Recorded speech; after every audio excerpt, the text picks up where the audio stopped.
It's a good day here on Welcome to Our Community as we are here at Memorial Health. I have the honor of getting a chance to chat with Dr. Tim Connolly, an internal medicine physician here at Memorial. Thank you for taking time out of your busy schedule. Sure, happy to do it. Well, we're so excited about talking to you because, of course, it's so hot, it's summertime.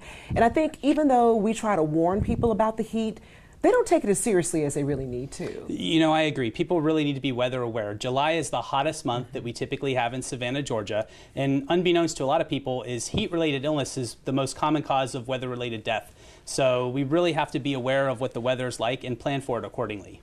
So even though, you know, we know that some people just can't take those breaks that we advise people to do all the time when it's hot like this, especially people who are homeless and even people who are working sometimes. I don't know that bosses are giving them the proper amount of time to get the break for recovery. Right, and you know, there are things that you can do, like acclimation is very important, and one of the tricks is sometimes it gets hot very quickly, so we go from 70-degree weather that we're used to loving, and then within just a short course of a few days, it's in the 90s and feel like it's in the hundreds, and our body needs time to adjust to that. So hydration becomes much more important, and not just drinking water, but drinking energy drink, not energy drinks, but athletic drinks that have electrolytes in them and some carbohydrates in them so that our bodies can adjust to these temperature changes. You know, when it's really hot, our body can sweat to cool us down, but when the humidity is very high, that sweat can evaporate and take the heat with it. So our sweating, our natural body's mechanisms for cooling down are not effective in very high humidity, and that's where people get into trouble. So let's talk a little bit more on the lines of prevention. What should people do, or maybe have that little kit with them every day if they're going to spend any significant time outside during these summer months? Yeah, you know, try to avoid working outside or doing activities outside from 1 to 5 when we have these, you know, impact days where the heat is really high, particularly the feels like temperatures are in the triple digits. That's when it's hottest during the day. Doing things early in the morning or late in the afternoon are a lot more have a lot more safety to them.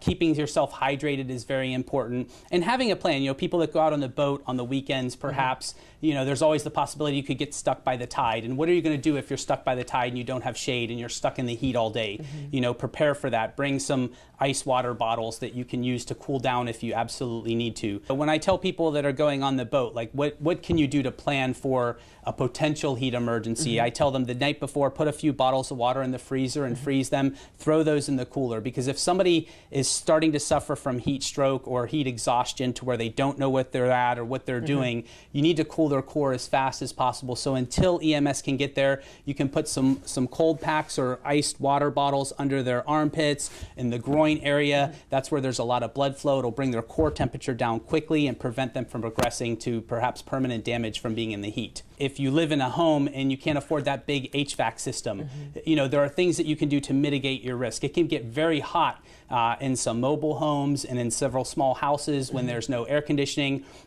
Some retailers, such as Walmart, have like small units for under $200, and you can at least put it in one room and have one cool room in your dwelling that you can go into to get a break from that heat if necessary. That's a really, really good idea. Thank you so much for those tips. We also know that there are so many complications. I think as a layperson, we always hear about heat stroke, but I was amazed at all the different conditions that can affect us from being outside too long in this heat.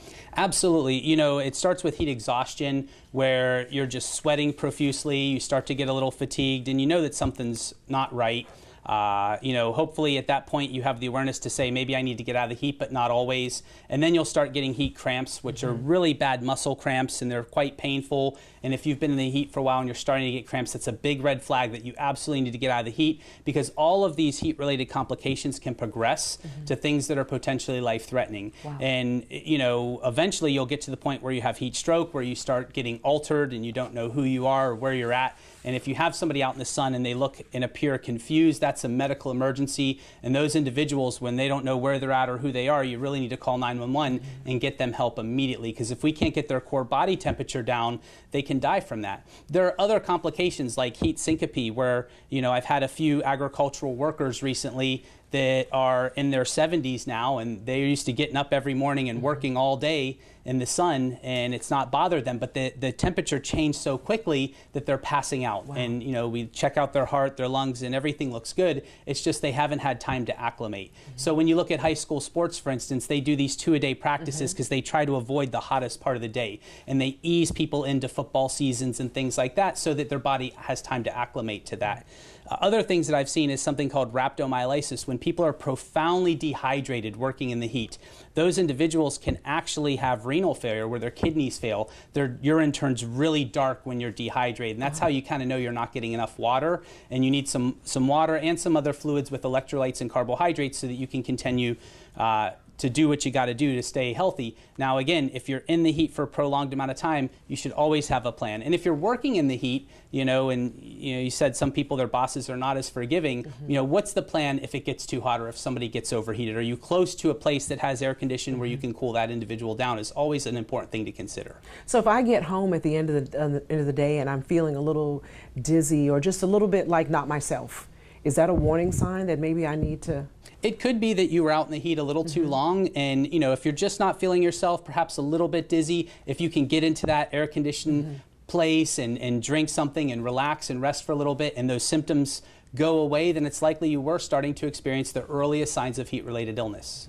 So now, on days like this, we have this, 88 degrees, 98 degree heat index.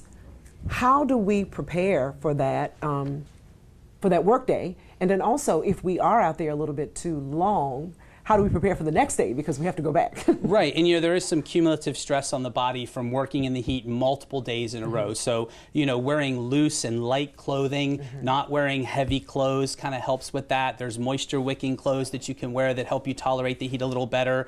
Don't wear clothes that absorb all that heat. Try and wear more reflective clothes. Hats help.